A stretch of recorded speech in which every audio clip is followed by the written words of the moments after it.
చేసే ప్రార్థనలు. నేను ఈరోజు కొంచెం కొన్ని విషయాలు ప్రార్థనల గురించి చెప్పాలని ఆశపడుతున్నాను. ఆహ్, మనము చాలా సార్లు క్రిస్మస్ మెసేజ్‌లు చాలా వరకు చాలా మంచిగా మన జూమ్‌లో చాలా విలువైన మాటలు చెప్తున్నారు గానీ, ప్రార్థన విషయంలో గూడా నేను కొన్ని విషయాలు మరి ఇప్పుడు ఇచ్చిన నాకు సమయం అనుకోకుండా అయ్యగారు చెప్పడాన్ని బట్టి మరి ప్రభు యొక్క వాక్యంలో సెలవిచ్చిన ప్రకారంగా 3 విషయాలు ప్రార్థన విషయాలు చెప్పాలనుకున్నాను. మదిలో వాక్యం ఉండాలి. మరి గదిలో ప్రార్థన ఉండాలి. వీధిలో సాక్ష్యం ఉండాలని ప్రభు యొక్క వాక్యంలో మనం తెలుసుకుందాం ఈరోజు. మదిలో వాక్యం అంటే మనం 119 మరి 11 వచనంలో చూస్తే, "నా హృదయంలో నీ వాక్యము ఉంచుకొనియున్నాను" అంటాడు. దావీదు భక్తుడు ఎప్పుడు గూడా తన యొక్క ఉదయమునే వేకువనే లేచినప్పుడు తన యొక్క మంచం మీద తన యొక్క మరి ఆయన జ్ఞాపకం చేసుకుంటున్నాడట. చేసుకుంటున్నప్పుడు ఆయన యొక్క జీవితంలో క్రొవ్వు మెదడు దొరికినట్లుగా దేవా నా జీవితము మరి అలాగా సంతోషపడుతుందని సెలవిస్తున్నాడు. అంటే ప్రార్థన అనేది మన హృదయంలో ఎప్పుడైతే తలంపులు, ఆలోచనలు, కోరికలు ఎప్పుడైతే ఉంటావో, ఆ వాక్యం ఏం చేస్తాయంటే మనల్ని బ్రతికిస్తది. మరి ఇక్కడ 119, 50 వచనంలో చూస్తే, "ఈ వాక్యం నన్ను బ్రతికించున్నది. నా బాధల్లో ఇదే నాకు నెమ్మది కలిగించుచున్నది" అంట. మరి బాధలు గాని, కష్టాలు గాని ఎప్పుడొస్తాయంటే, మనం ఇతరుల పట్ల ఏదైతే భారం కలిగి ఉంటామో, ఇతరుల పట్ల మనం ఎప్పుడైతే బాధ్యత కలిగి ఉంటామో, ఇతరుల పట్ల మనం అన్ని విషయాలు ఆలోచన చేస్తుంటామో, దేని విషయంలో మనం ఆలోచన చేస్తూ దాని పనిలో సాగుతుంటామో, అప్పుడేమైతదంటే అన్ని విషయాల్లో బాధలు కలుగుతాయి. బాధలంటే వేదనలు కలుగుతాయి, కష్టాలు కలుగుతాయి, నిందలు కలుగుతాయి, అవమానాలు కలుగుతాయి. మరి ఇంకో విషయం ఏందంటే, ఇక్కడ ఈ ప్రార్థన యొక్క విషయంలో హృదయంలో ఎప్పుడు గూడా మరి ఏదో ఒకటి మరి లోపం కలిగినే ఉంటది. మన హృదయంలో పైకి మంచిగా నవ్వుతుంటాం. పైకి మంచి వాక్యంతో మాట్లాడుతుంటాం. పైకి అన్ని విషయాల్లో మన యొక్క జీవితంలో అన్ని విషయాల్లో సంతోషంగా, ఆనందంగా ఉంటామని ప్రజలకు కనిపిస్తున్నప్పటికిని మనలో ఒక బాధ ఉంటది. మనలో ఒక హృదయంలో ఒక తపన ఉంటది. ఆలోచన ఉంటది. మరి ఈ యొక్క విషయంలో మనం ఏ పనైతే పూనుకుంటున్నామో ఆ పనిని ఎప్పుడు గూడా పదే పదే రాత్రి పగలు మనం మాట్లాడుతున్నా మన యొక్క జీవితం ఎక్కడ ఉంటున్నా, మన మదిలో ఏముంటదంటే, మనం ఎప్పుడు గూడా యొక్క ప్రార్థన జీవితం కలిగినప్పుడు మనకు ఎప్పుడు ఆ ప్రార్థన చేస్తామో అప్పుడు నెమ్మది గూడా ఉంటది. నెమ్మది గూడా ఉంటది. దేవుడు నాకిచ్చిండులే అని నమ్ముతాం. దేవుడు నాకు సహాయం చేస్తుండులే అని నమ్ముతాం.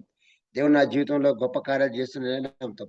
అయితే అలాగనే ఇక్కడ చూస్తే మరి దేవుని యొక్క వాక్యంలో ఇంకో మాటేంటంటే, యోహాను సువార్త 1:1లో చూస్తే, "ఆదియందు వాక్యముండెను, వాక్యము దేవుని యొద్ద ఉండెను, వాక్యము దేవుడైయుండెను."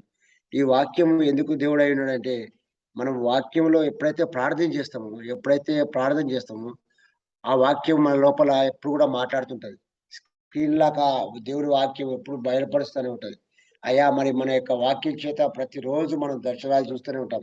వాక్యం చేత నేనైతే మధ్యరాత్రి నేను పెన్ను, కాపీ పెట్టుకున్నప్పుడు ఈ స్క్రీన్‌లాగా వాక్యం నాతో మాట్లాడుతుంటది. ఆ వాక్యాలు నేను అంటే మళ్ళీ మర్చిపోతూనే రాసుకొని మళ్ళా పడుకుంటా. అంటే ఎందుకు ఈ వాక్యము అంటే మనతో మాట్లాడుతుంటే వాక్యం దేవుడైనాడు కాబట్టి వాక్యము మనతో మరి, మరి దేవుని వద్ద అంటే వాక్యం మనం దేవునితోనే ఉన్నాం కాబట్టి, దేవుడు మనతోనే ఉంటాడు.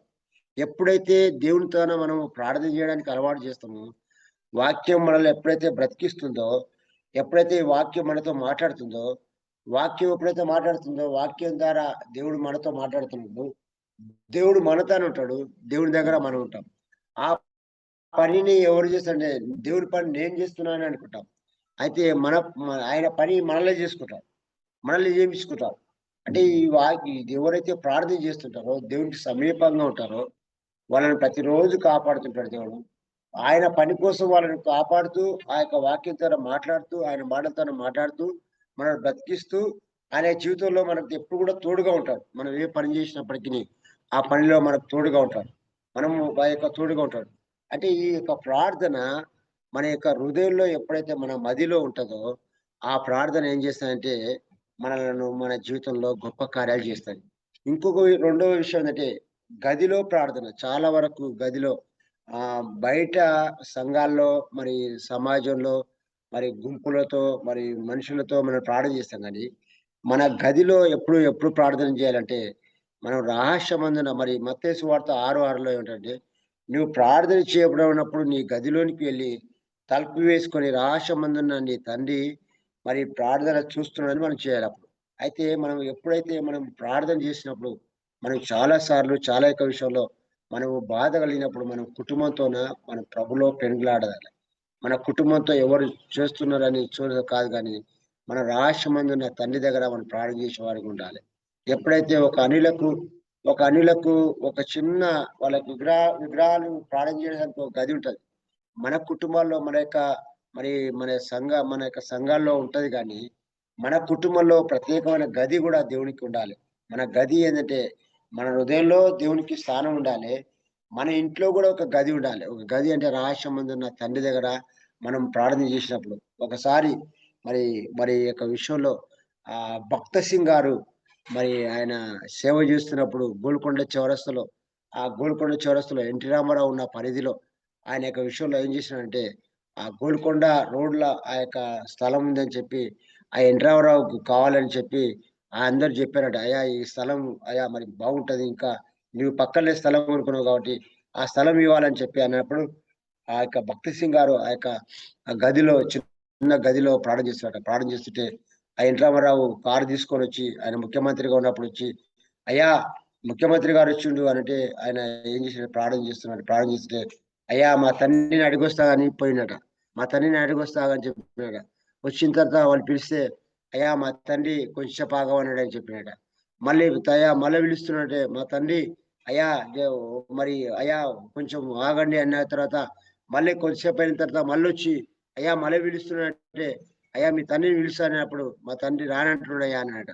"అరేయ్! ఈయన ఎక్కువ మాట్లాడుతున్నాడు చూడు పో" అనంటే ఎవరు లేరట. ఆయన ఏం చేస్తుంటే ప్రార్థన చేస్తున్నాడట. మళ్ళీ మళ్ళీ పోయి ప్రార్థన చేస్తున్నాడు. ప్రార్థన చేస్తుంటే అప్పుడు ఎన్టీ రామారావు అన్నాడట, "అయ్యా! ఈయన జోలికొద్దు, ఈయన స్థలం వద్దు" అని చెప్పి ఎళ్ళిపోయాడట. ఎప్పుడైతే మన జీవితంలో ఎప్పుడైతే మన గదిలో మనం ప్రార్థన చేస్తుంటామో, మన జీవితంలో గొప్ప కార్యాలు చేస్తాం. అద్భుత కార్యాలు చేస్తాం. ఇవి కంటికి కనపడేవి గావు. హృదయానికి గోచరం కానివి గావు. మనుషుల ఎదుటైతే మనం గొప్ప కార్యాలు చేసేవారుగా దేవుడు ఉంచుతాడు. ఎప్పుడు ఇవి ప్రార్థన చేస్తుంటామో, మనం బయటికి కనపడం గానీ, మన రహస్యమందున్న గదిలో మనం ప్రార్థన చేసినప్పుడు, మన యొక్క జీవితంలో ఏం చేస్తాడంటే, దేవుడు గొప్ప కార్యాలు చేయడానికి, మన యొక్క జీవితంలో ఎన్నో విషయాలు గొప్ప మేలు జేయడానికి, గొప్ప అద్భుతాలు జేయడానికి, మనతో ప్రారంభం చేసినప్పుడు అది ఎవ్వరు గూడా ఆపలేరు. ఎవరి యొక్క ముఖ్యమంత్రులు గాదు, లేకపోతే ఈ లోకంలో ఉన్న మనుషులు గాదు, ఈ లోకంలో ప్రజలందరూ గారు. ఆయన మన పక్షంగా ఉన్నప్పుడు మనం ప్రార్థన చేసినప్పుడు, మన జీవితం ఏందంటే ప్రార్థన జీవితం ఏం చేస్తదంటే చాలా సార్లు, చాలా రకాలుగా ప్రార్థన చేస్తది. ఆ రోజు మరి, మరి ఎస్తేరు రాణి మరి ఆ యొక్క మొర్దెకై తన జీవితంలో మరి ఆ యొక్క రాణి అయినప్పుడు ఆమె ప్రార్థన చేస్తుంది. ఏం ప్రార్థన చేస్తదయ్యా? ఆ యొక్క మొర్దెకై అయ్యా హామాను ఏం చేస్తున్నాడంటే, "అయ్యా! ఈ ఈ లోక ప్రజలందరిని గూడా మరి చంపేయాలయ్యా! చంపేసి అయ్యా! వీళ్ళు నీకు శత్రువులుగా ఉన్నారయ్యా" అని చెప్పి ఒక చట్టం రాత్రికి రాత్రి చట్టం ఆయన జారీ జేసిండు. ఆ యొక్క మొర్దెకాయి ఆ యొక్క విషయంలో అక్కడ అహష్వేరోషు రాజుకు తెలవదు ఈయన చట్టం ఏర్పాటు జేసింది. మొర్దెకాయిని చంపాలని, ఆయన జనులను అంతా చంపాలని, ఆయన యొక్క నామంలో ఆ యొక్క చట్టం అంతా జారీ జేసి అందరికి ప్రకటన జేసిండు. ప్రకటన జేసేస్తే, ఆ ప్రకటన చేసిన విషయంలో మొర్దెకాయికి ఆయన ప్రార్థనా పరుడు కాబట్టి ఆయన జీవితంలో ఏం చేసాడంటే దేవుడు మాట్లాడుతూ, "అమ్మా ఎస్తేరు నువ్వు రాణిగా ఉన్నావు. నీ ప్రజలను ఒకవేళ రక్షింపబడకపోతే, నీవు ఒకవేళ చేయకపోతే నీ స్థానంలో ఇంకోరు ఇస్తారు" అని చెప్పి ఆ యొక్క జీవితంలో ఆయనతో మరి ఆయన మొర్దెకాయి విషయంలో దేవుడు మాట్లాడుతున్నప్పుడు ఎస్తేరుకు ఎప్పుడైతే ఆ మాట చెప్పిందో ఎస్తేరు ఏం చేసిందంటే, ఆ యొక్క పనివాళ్ళను ఆ యొక్క రాణి అయినప్పుడు ఆమె ఉపవాసం ఉండి మరి ఆమె రహస్యమందున్న తన తండ్రి దగ్గరికెళ్ళి ఆ యొక్క పనికత్తెలో ఆమె ప్రార్థన చేసినప్పుడు, ఆ రాత్రి ఆ యొక్క ప్రార్థన 3 రోజులలో ఆ యొక్క చట్టం ఏం చేసిందంటే, మరి ఆ యొక్క క్రైస్తవులందరినీ చంపాలనుకున్న, ఇజ్రాయేల్ ప్రజలందరినీ చంపాలనుకున్న ఆ యొక్క చట్టం ఏమైందంటే, ఆ యొక్క అహష్వేరోషు రాజుకు తెలిసినప్పుడు, ఆ యొక్క విషయంలో "అయ్యా! ఎవరు ఈ ఉరికొయ్య మరి పాతిండ్రు" అనంటే, అయ్యా! ఆ యొక్క మొర్దెకై కోసం హామాను మరి పాతిందయ్యా హామాను అని చెప్పినప్పుడు, ఆ యొక్క హామాను యొక్క విషయంలో ఎవరైతే ఆ చట్టం చేశారో, ఆ చట్టం ఆ రోజులలో ఆ యొక్క క్షణంలో అయ్యా! మరి ఒక చట్టం అయ్యా! ఈ టైం వరకుంది. ఈ టైంలో మీరు ఒకవేళ ఎళ్ళకపోతే చెప్పకపోతే ఇజ్రాయేల్ ప్రజలందరూ గూడా చనిపోతారట. అప్పుడు గుర్రాలున్నాయి. ఇప్పుడైతే వాహనాలున్నాయి గానీ, ఆ గుర్రాలలో మరి మంచి సవారీ చేసే గుర్రాలను మరి మంచి యవనస్తులను మంచి మరి యవన మరి కుర్రాళ్ళను అంతా కూడా పంపించి ఆ యొక్క ప్రజలందరికీ ఆ యొక్క వార్త తెలియజేశాడు. అయ్యా, ఈ రోజు వరకు మీరు ప్రార్థన చేయండి. దేవుడు గొప్ప కార్యాలు చేస్తాడు. మనల్ని అందరినీ చంపాలని ఒక చట్టం చేసి నన్ను తెలియపరిచినప్పుడు అందరూ మేలుకోబడి ప్రార్థన చేయడం మొదలుపెట్టారు.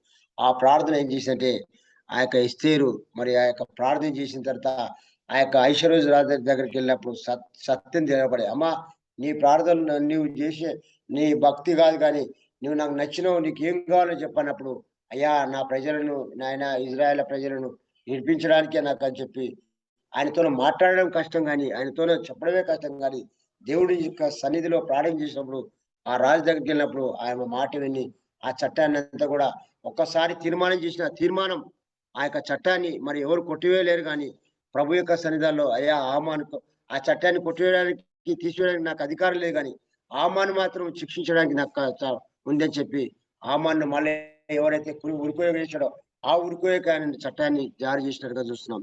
ఆయన యొక్క ఉరికోయ ఆయన మీద, ఆ యొక్క ఉరికోయ తాను తూకున్న కోయ తానే మరి బలి ఇచ్చినట్టుగా చూస్తున్నాం.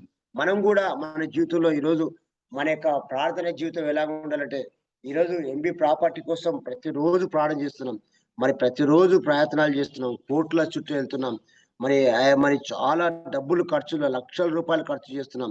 అన్ని విషయాల్లో చేస్తున్నాం. కానీ మన జీవితంలో ఈరోజు ఉదయకాల ప్రార్థనలో మనం చేస్తున్న యొక్క అడాప్ట్ కమిటీ మనం కూడా మరి నిద్రలు లేకుండా రాత్రులు పగళ్ళు శ్రమ పడుతున్న ఈ శ్రమ మన రహస్యమందున్న మన తండ్రి దగ్గర మనం ఏం చేయాలంటే, మన ప్రతి కుటుంబాలు ప్రతి ఒక్కరం కూడా మరి మొన్న నేను ఎంబీ చర్చికి ఆ యొక్క పైసల విషయంలో వెళ్తున్నప్పుడు ఆ నిత్యానందయ్య గారు చెప్తున్నాడు, అయ్యా, మన సంఘాల్లో మన పాస్టర్లకు, మన సంఘస్థులకు, మన బిడ్డలందరికీ చెప్పండి, ప్రాపర్టీ విషయంలో ఎంతో కష్టపడుతున్నారని చెప్పి ఆ చైర్మన్ గారు సమయం ఇచ్చినప్పుడు చెప్తున్నా, మనకు చాలా సంతోషం అనిపించింది. అంటే ప్రతి ఒక్కరూ ప్రార్థన చేయాలి. ప్రతి ఒక్కరూ పాలు పొందాలి. ప్రతి ఒక్కరు కుటుంబంలో మనము మన అర్పణలు, మన యొక్క ధ్వని ప్రభు సన్నిధానంలో పరలోకంలో ఆ యొక్క రోజు సమస్య, మరి ఆ యొక్క సమస్యను దేవుని దగ్గర పంపుతూ ఉండాలి. ఎప్పుడైతే పంపుతుంటామో భూమి మీద దేవుడు గొప్ప కార్యాలు చేయడానికి మొదలు పెడతాడు.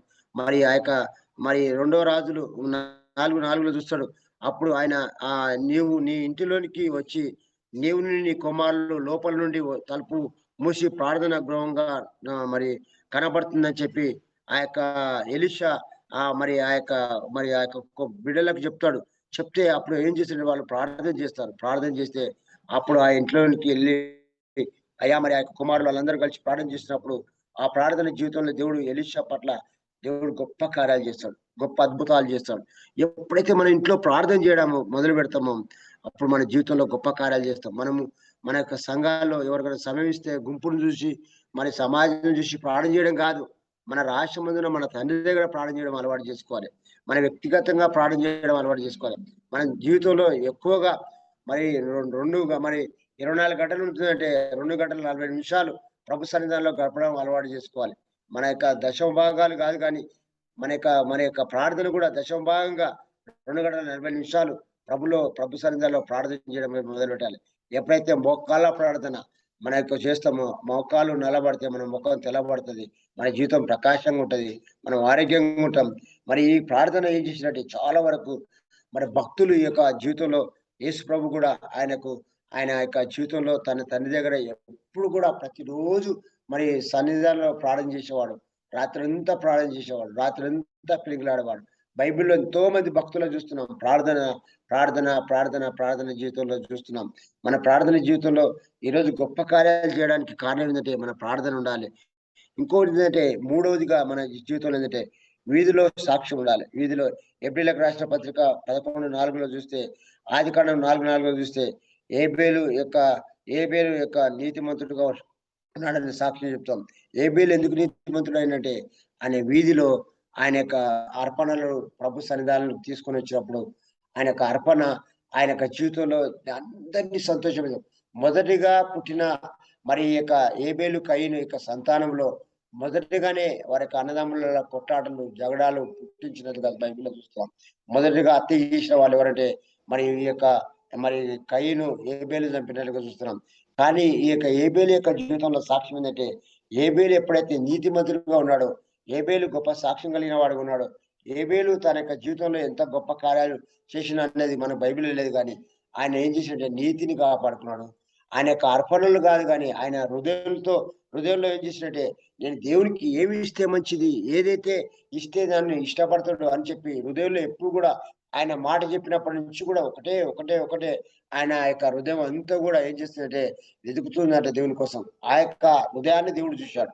ఆ యొక్క అర్పణను దేవుడు చూశాడు. ఆ యొక్క అర్పణ తీసుకొని వచ్చినప్పుడు ఆ యొక్క హృదయంతో అర్పించిన అర్పణను దేవుడు అంగీకరించాడు.